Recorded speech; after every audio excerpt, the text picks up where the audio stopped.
when you first start Zazen. And to that extent, when we do this, we hold back. To the extent that we're restless, we're holding back from where we are. We're holding a portion of us away from where we actually are. And we're still kind of in the grip of the energy pattern of our activities. And those activities can be of the body or it can be of the mind. Doesn't matter. It's all activity. So the motions involved in doing. And mostly, if you're like me, I'm always involved in doing, except when I'm really turning to practice. So there's nothing wrong with that, of course. It just demonstrates the vitality of activity and stillness. But we don't necessarily, before we've discovered the vitality of stillness, it can feel like a great deprivation to stop. So it's so helpful, I think, to describe this, to share this aspect of practice together, so that it helps us recognize that everything is practice. That all of these states and all of these experiences are part of the path of practice. And they're part of our wisdom. Is we're getting wise to ourselves and how the mind operates.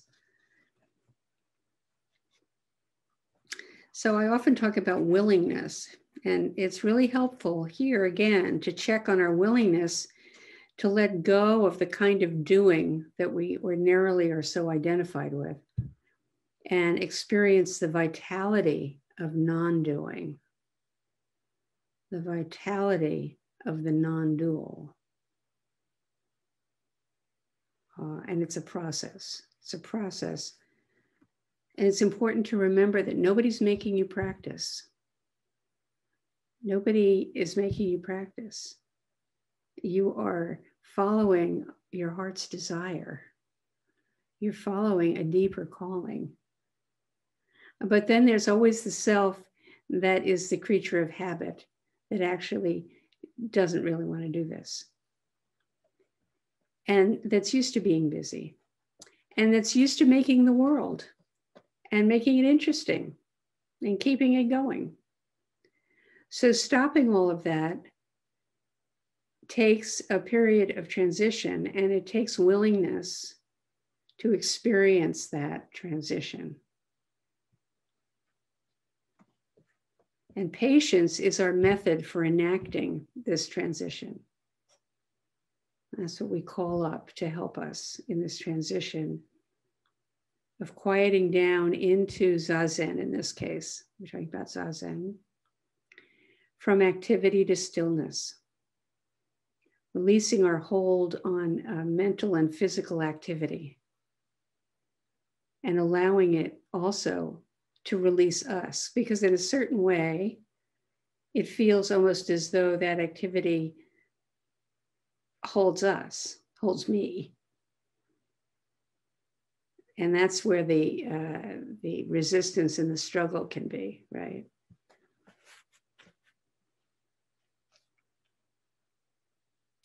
So we enter an intention of non-holding. In this present moment, there's only this present moment. But patience really helps us establish our true presence. And patience is not an opposite to impatience, but it's a quality of mind and heart that's heading nowhere else, but is just abiding right here.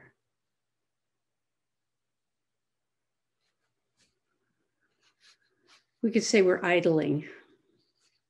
Our engines are running. The heart is beating. The mind is quiet. Breath is flowing. Sound occurs. Sensations arise all on their own. And then sensations subside into whatever comes next. Thoughts arise on their own and subside on their own. That's one of the things that I think of as our kind of fun, when we have gone through all the struggle and we're settled into quietness, and we can watch thoughts pop up all on their own. It is really amazing to see it. And it helps us appreciate ourselves, appreciate this remarkableness.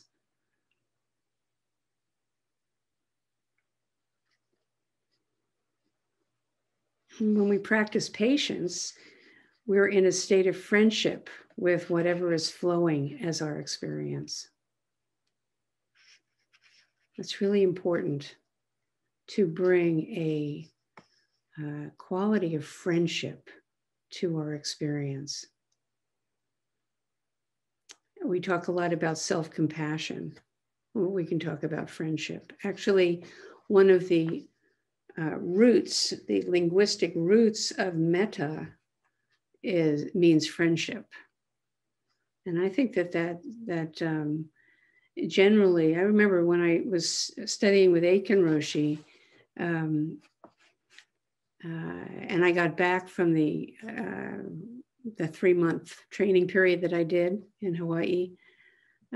My friends who had known me before said, "Oh my God, you're so friendly."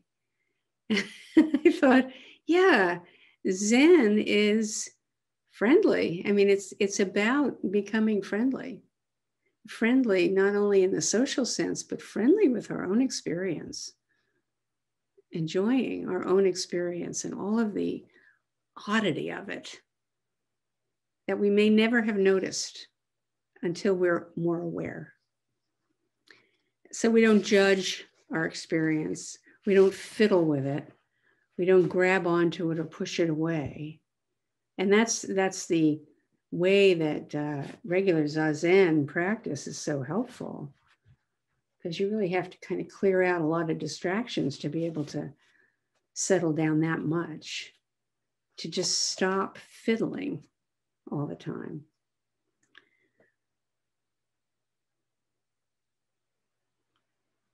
So at another time, you might notice when you've separated from your experience, when you get restless, when you're restless. And once you've had that experience, you know, whenever you become restless, you know, oh, wow, there's separation going on here, which is helpful. Even if it doesn't take care of it, it's helpful. Or you find yourself in a condition of waiting.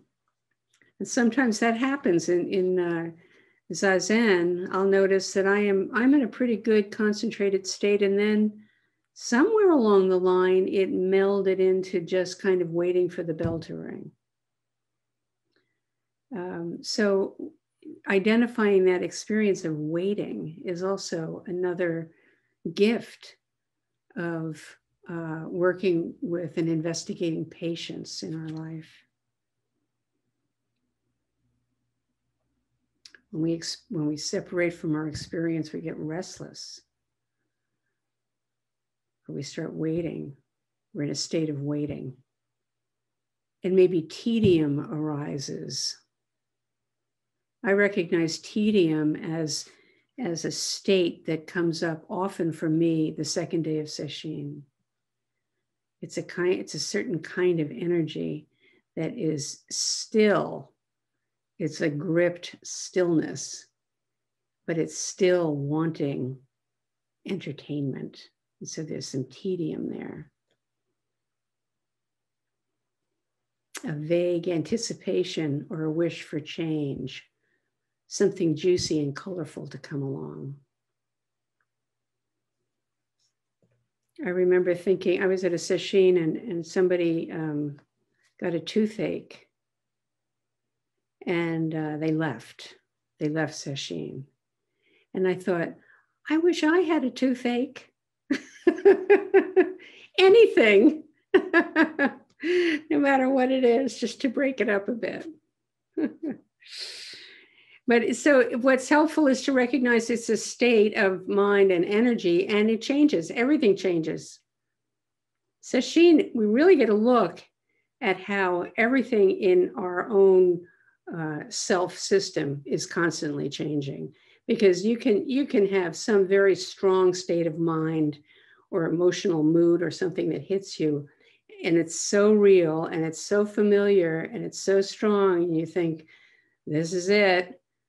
And then something comes along and it's gone. It's something else, gone into something else. So this practice is definitely a practice of the gifts that come to us from the practice of patience. I've been describing a little of what it can be like when investigating patience in Zazen. But what about in our ordinary life? During the day, at work or at home or anywhere, out and about, anything we do. There's a story about the esoteric master Sangha, who lived in Japan about 600 years ago. And one day a monk asked Sangha, "Show me the essence, please, of Zen." And Sangha at once replied, "Look under your feet." We always look under our feet. The place where we stand is where the essence of Zen is, the essence of our life, always right here. So practicing patience in the ordinary run of things can bring another kind of challenge, even though you're dealing with the same self that wants to be in charge. So patience, in the circumstances of a retreat, of practice, of Zazen, are so, they're so simple and calm. And even then we have a challenge to be patient, but how much more so when we're traveling at 60 miles an hour during our day, getting going really fast, zipping along on the agenda, like when you're riding your bike and it's around and around and you're going at a certain pace. That's the way it feels often during a day, one thing after another. So do you know what challenges you? What challenges you in your patience? We mentioned some of the things during the sharing circle last night that people are challenged by. So now I want to talk about an assignment. This is a thinking assignment. And you don't have to write anything down because you'll just remember it, I'm sure. Thinking about the practice vows that you've taken and writing them down, and how to consider how can patience be an instrument of the vow. We can share this tomorrow evening, and actually we're going to put aside some time to do some writing tomorrow evening about this. So that's why I just want you to think about it. You don't necessarily have to do anything with it, or you can if you're moved to. So writing about your vow or your vows, and where patience can lend clarity and increased energy to the vow. And you can write about any aspect of the theme of vow and patience. This is a really immaterial focus, right? So any aspect of vow and patience. You can remember incidents in your life that had to do with patience or impatience, or teachings you received about patience and where they came from or come from, or who modeled patience or didn't. Anything that comes to mind. This is a guided memory lane. And be as ordinary as you can be. Just really think about your life and tell stories. Remember. So that's different from what we usually say. We usually say, leave all planning and memory behind and just be here now. But now I'm saying, this is a time to remember and to think about patience and the role that it has played in your life, patience or impatience. It's an opportunity to open your view a bit wider and bring new eyes to the same old life story that you're always telling. I notice that as I go along, and maybe this is also part of aging, but it's definitely part of practice. You know, we talk about bringing an end to karma. Well, I don't know that that's accurate, but what that means is we really broaden our view. We get lots of new ways of seeing what happened in our life, and it includes from different angles. So this is an exercise to do that with, so that we don't have to be afraid of our life. We don't have to maintain a single story, but we can become so much more tuned into what has inspired us and what has limited us, what's harmed us, what's scared us. And practice is all about realizing what got us here and seeing possibilities in all that have yet to be seen. There are many possibilities. What can a patient eye and heart see in your life that you haven't noticed before?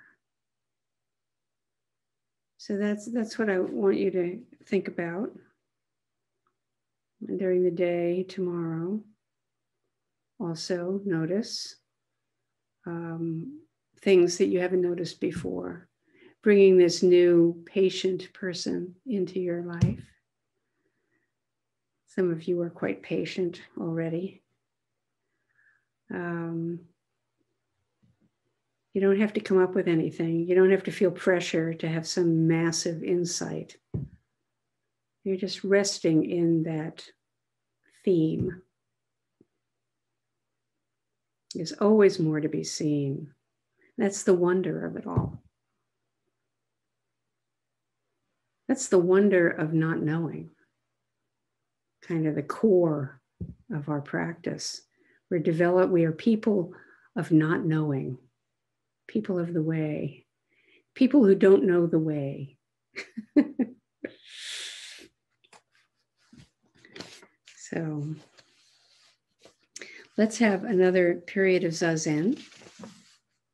And then we will finish with our closing chant, our closing recitation. If you need to stand up again and stretch, do, and then we'll get started.